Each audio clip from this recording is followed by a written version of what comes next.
തൂക്കി തൂക്കി ത്രിവർണ കരങ്ങളാലെ അവനും അവളും തോറ്റു. അതിലിതാ പിണറായി വിജയന്റെ ധർമ്മടവും ഇളകിയിരിക്കുകയാണ്. ആ തറക്കല്ലിൽ ഒരു കല്ലെങ്കിലും എടുത്തു മാറ്റാൻ സാധിച്ചു എങ്കിലും അത് UDFന്റെ തരംഗത്തിന്റെ വിജയം ഒന്നുകൊണ്ട് മാത്രമാണ്.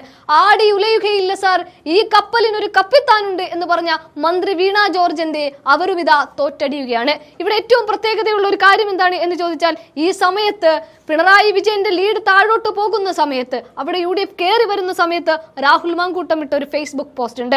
വെറും ഒരു മിനിറ്റ് കൊണ്ട് പോലും 5000-ഓളം ആളുകൾ കാണുകയും 100-300-ഓളം കമന്റുകൾ നിറയുകയും ചെയ്ത ഒരു പോസ്റ്റ്. അതായത് അതിലിങ്ങനെയാണ് പറയുന്നത്: വീട്ടിൽ പോയി ചോദിക്കാൻ പറഞ്ഞവനോട് വീട്ടിൽ പോയി ഇരിക്കാൻ പറഞ്ഞു ജനങ്ങൾ, പോ മോനെ വിജയ എന്നല്ല, ഇറങ്ങിപ്പോ വിജയ എന്നാണ് രാഹുൽ മാങ്കൂട്ടം ഈ സമയത്തിട്ടിരിക്കുന്ന പോസ്റ്റ്. തീർച്ചയായിട്ടും എല്ലാ അർത്ഥങ്ങളും ഓരോ വാക്കിലും മുഴച്ചു നിൽക്കുന്നുണ്ട്. മാങ്കൂട്ടത്തിലെ പെണ്ണ് കേസിൽപ്പെടുത്തി മൂലക്കിരുത്താൻ നോക്കിയവർ ഒരു പരിധിവരെ അതിൽ വിജയിച്ചു എങ്കിലും അതുകൊണ്ട് UDFന് ഇല്ലാതാക്കാം എന്ന് കരുതിയവർക്ക് മുന്നിലേക്കാണ് UDFന്റെ തരംഗം വരുന്നത്.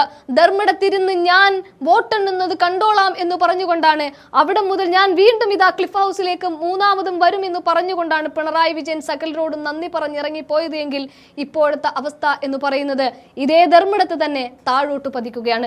1, 2, 3 എന്ന് പറഞ്ഞ് മന്ത്രിമാർ തോറ്റടിഞ്ഞപ്പോഴും പിണറായി വിജയൻ എന്ന ക്യാപ്റ്റന് കണക്ക് തെറ്റുമെന്ന് ആരും കരുതിയിരുന്നില്ല. അത്രയും ധാഷ്ട്യം ആ മുഖത്ത് നമ്മൾ ഈ കഴിഞ്ഞ ഇടവേളകളിലൊക്കെ കണ്ടതാണ്. അന്നേരവും പറഞ്ഞു ഇത് വേണ്ട എന്ന്. പക്ഷേ അപ്പോഴും സംഭവിച്ചത് എന്താണ്? പിണറായി വിജയൻ കുലുങ്ങാതെ നിന്നു.